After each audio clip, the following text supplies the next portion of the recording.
Scott Beebe. I work for the Marysville School District in Marysville, Washington. I'm an assistant superintendent now. Been here about, it's going on 5 years, I think now. In this particular district, I've been in the region my whole career, a little over 20 years now.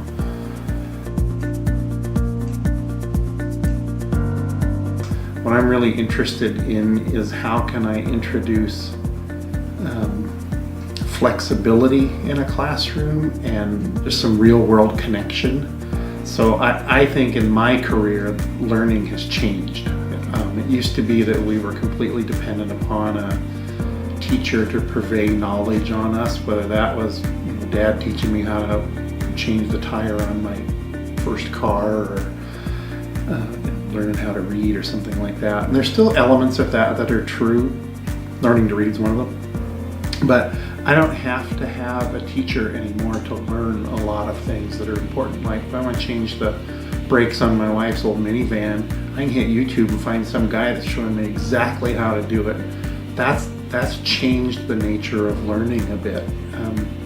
I know, like with my own kids, I see a lot of the work they're still bringing home, memorizing dates and facts and that sort of thing. And it's not really learning if I can just pick up my phone and Google it and get the answer for it. So that's really what interests me, is what's the opportunity for inquiry and what's the opportunity for kids to answer questions that they have right in the moment. And that's where I think tech can play a role.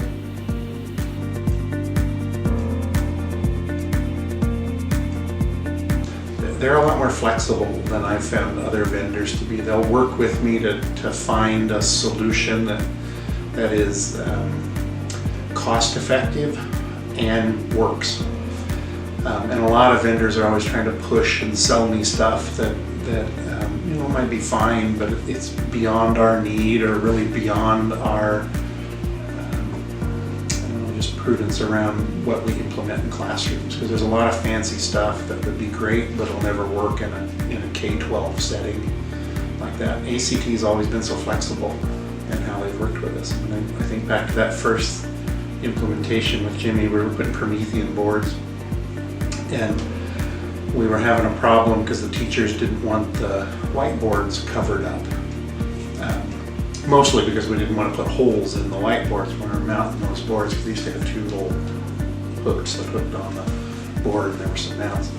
So I drew a picture of I used 2x4s to draw it, and made one to hang above the board, so the board wasn't, the new whiteboard wasn't putting holes in the old whiteboard. So Jimmy took that idea and he made an aluminum frame that I think he wound up using all over the place to do those installs. And that's the kind of stuff that ACT would do. Other companies would try to sell me elaborate add-ons, but ACT sort of figured it out and made it work. And then I think he had a product that he sold for quite a while as a result of it.